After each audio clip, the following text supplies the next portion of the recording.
안녕하세요. 애플의 오랜 경쟁사인 마이크로소프트는 윈도우라는 운영체제로 유명합니다. 최근에는 국내에서 애플의 맥 유저가 많이 늘어났지만 과거에는 디자인이나 음악, 영상 등의 특수 직업군을 제외하고는 사실상 마이크로소프트의 독점이라고 봐도 무방할 정도로 절대적인 점유율을 가지고 있었습니다. 현재까지도 대부분의 사내 업무용 프로그램으로는 MS 오피스가 사용되고 있고 웹 브라우저는 인터넷 익스플로러가 사용되고 있습니다. 업무 현장에서는 마이크로소프트가 여전히 힘을 발휘하고 있습니다. 1975년 4월 4일 하버드 대학교를 중퇴한 빌 게이츠는 폴 앨런과 함께 뉴멕시코주 앨버커키에서 자본금 $1,500로 마이크로소프트를 공동 설립합니다. 1986년 나스닥에 주식을 상장하였으며 1990년 이후 매년 20에서 30%의 성장률을 기록하며 세계에서 가장 영향력이 있는 IT 기업으로 성장하였습니다.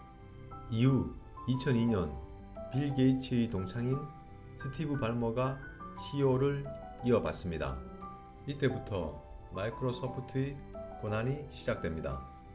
이 시기 CEO인 스티브 발머가 간과한 게 있습니다. 개인용 컴퓨터에서 모바일 핸드폰으로 바뀌는 시장의 흐름을 소홀히 한 것입니다. 마이크로소프트는 이 잘못된 선택과 방향으로 길을 헤매었습니다. 주가 차트로 보면 이 시기 주가가 30%나 폭락합니다. 2014년부터 마이크로소프트의 구원투수로 사티아 나델라가 CEO로 등장합니다. 이때부터 클라우드 사업에 온 에너지를 쏟아부어 회사가 기사회생합니다. 지금은 아마존을 위협하는 수준까지 도달하였으며 현재까지 주가가 10배 가까이 상승합니다. 현재 마이크로소프트는 미국 전체 주식 시가총액 2위의 기업입니다.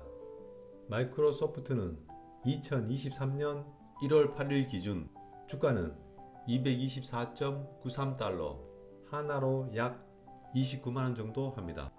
시가총액은 1조 8천억 달러이며 하나로 환산하면 약 2,300조 원입니다. 한국 증시 시가총액이 약 2,700조 원입니다. 한국 증시 시가총액보다 조금 작은 기업입니다. 마이크로소프트는 크게 세 가지 사업 부문으로 나눌 수 있습니다.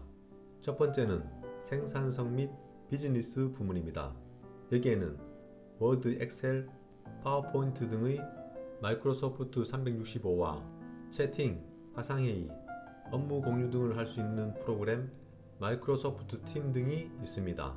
두 번째는 클라우드 서비스 부문입니다. 가장 큰 성장률을 보여주고 있는 부문입니다. 여기에는 서버, 클라우드, 기업 서비스 등이 있습니다. 클라우드 이름은 애저입니다. 세 번째는 퍼스널 컴퓨팅 부문입니다.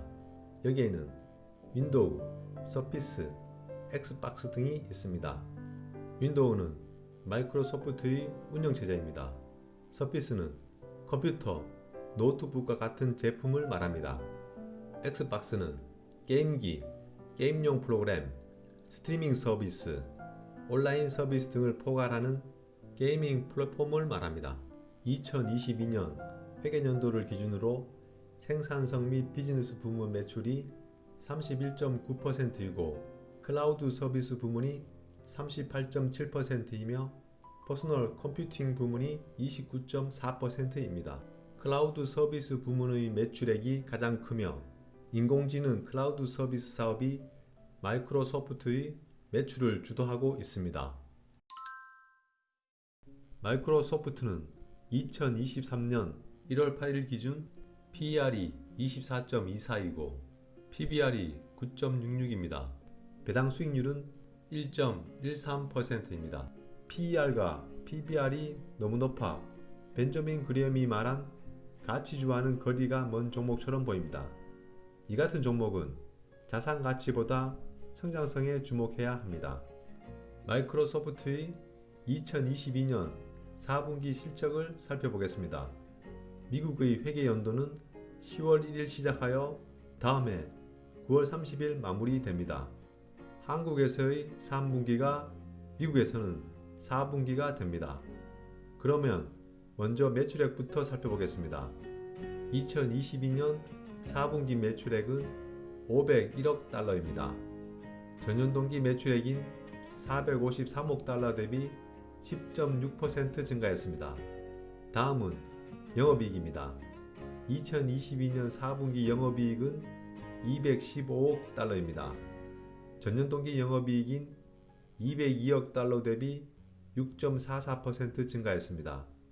다음은 순이익입니다. 2022년 4분기 순이익은 176억 달러입니다. 전년 동기 순이익인 205억 달러 대비 14.14% 감소했습니다. 매출액과 영업이익은 전년 동기 대비 증가했고 순이익은 전년 동기 대비 감소했습니다. 차트로 영업이익 추이를 살펴보면 다음과 같습니다. 계속해서 차트가 우상향을 그리고 있습니다. 앞에서도 언급했지만 마이크로소프트는 PER과 PBR이 상당히 높은 종목입니다. ROE도 2022년을 기준으로 할 때 47.15%나 되는 종목입니다. ROE가 높다는 의미는 성장성이 크다는 의미입니다. 성장성이 큰 종목에 어울리는 적정주가 산정 공식이 있습니다. 바로 슈퍼개미 김정환의 적정주가 산정 공식입니다. 이 공식은 많은 설비 투자를 필요로 하는 굴뚝주에는 적용하기 힘든 공식입니다. 대신 설비 투자가 많이 들어가지 않는 종목들에 유효합니다. 김정환의 적정주가는 계략적인 내재 가치를 나타냅니다. 정확하지는 않지만 이런 기준이 있어야 현재의 주가와 상대적인 비교가 가능합니다. 이 방법으로 적정주가를 산정하여 투자 방향을 모색해 보겠습니다. 김정환의 적정주가 산정 공식은 다음과 같습니다. 여기서 EPS는 주당 순이익, ROE는 자기자본 수익률을 의미합니다. 마이크로소프트의 재무 현황은 다음과 같습니다.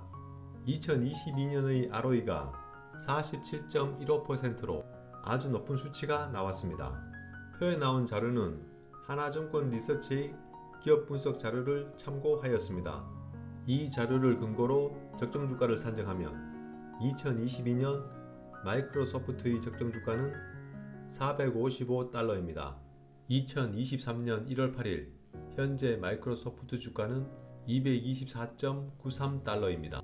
현재 주가 224.93달러와 2022년 마이크로소프트 적정주가 455달러를 비교해보면 현재 주가는 싸다라고 판단할 수 있습니다. 적정주가가 너무 높게 나온 것도 같습니다.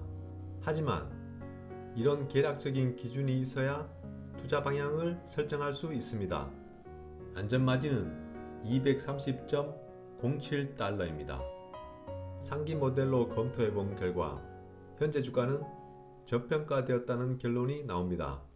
저평가된 주식은 추가적으로 매수해도 괜찮다는 의미입니다. 다음은 기술적 분석을 적용해 보겠습니다.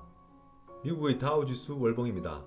다우지수는 2022년 1월 33,952.65포인트 최고점을 찍은 후 2022년 10월 28,660.94포인트까지 하락하였습니다. 연준의 지속적인 금리 인상이 원인입니다.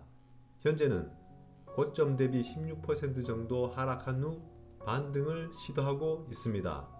마이크로소프트의 일봉입니다. 2021년 11월 22일 349.67달러를 찍은 후 조정을 받고 있습니다. 지금은 40% 정도 하락이 진행되고 있습니다. 주봉입니다. 2021년 11월 말부터 형성된 하락 추세를 유지하고 있습니다. 월봉입니다. 월봉으로 볼 때 225달러가 의미 있는 지지선입니다. 이 지지선을 지지해주지 못하면 추가 폭락이 나올 수 있는 위치입니다. 연봉입니다. 연봉으로 볼 때는 전형적인 채권형 주식의 차트 모양을 그리고 있습니다. 채권형 주식이란 ROE가 높게 유지되어 채권처럼 복리의 수익이 가능한 주식을 말합니다. 채권형 주식의 차트 모양은 기하급수적인 상승 모양을 그립니다. 마이크로소프트는 전형적인 채권형 주식입니다. 마이크로소프트는 IT 버블 붕괴 이후 큰 위기를 겪었습니다. 윈도우와 익스플로러로 공관성을 쌓았던 마이크로소프트는 2000년대 들어 모바일 혁명과 함께 추락했습니다. 거의 파산 직전까지 갔으며 마이크로소프트의 시대는 끝났다고 생각했습니다. 2014년 인도 출신의 사티아 나델라가 스티브 발머의 뒤를 이어 CEO가 되면서 마이크로소프트는 회생하기 시작합니다. 그는 조직의 관료적이고 경쟁적인 문화를 협력적이고 개방적으로 만들었습니다. 그리고 기존의 퍼스널 컴퓨터와 윈도우 사업에서 클라우드 사업으로 전환합니다. 미래의 수익을 AI를 도입한 클라우드 사업에서 찾은 것입니다. 마이크로소프트 변화의 핵심은 수직적인 조직 문화를 수평적인 조직 문화로 바꾼 것에 있습니다. 스티브 발머가 CEO로 있을 때 단적으로 노후한 조직 문화를 드러내는 것이 스택 랭킹이라는 평가 시스템이었습니다. GE의 잭 일치가 1980년대에 고안한 시스템인데 직원들을 정해진 비율에 따라 최고, 양호, 평균, 빈약 등급으로 줄 세우고 고성과자에게는 보상을, 저성과자는 해고하는 방식이었습니다. 상대평가이기 때문에 누군가는 최하위 순위가 되어야 했습니다. 이런 시스템은 조직을 관료적이고 경쟁적으로 만듭니다. 사티아 나델라는 상대평가의 스택 랭킹을 폐지하고 절대평가로 바꾸었습니다. 이후 조직은 협력적이고 개방적으로 변하게 됩니다. 이것이 마이크로소프트 성장의 핵심 요소입니다. 그만큼 조직의 시스템이 중요한 것입니다. 종합적으로 분석해 볼 때 마이크로소프트는 채권형의 초우량주이며 성장에 적합한 조직 시스템을 가지고 있습니다. 이런 주식은 지금 조정 시기가 주식을 저가에 매입할 수 있는 기회가 아닌가 생각됩니다. 분기별로 실적이 발표되면 지속적으로 마이크로소프트에 대해서 기업 분석을 해보겠습니다. 오늘은 여기까지 하겠습니다. 감사합니다.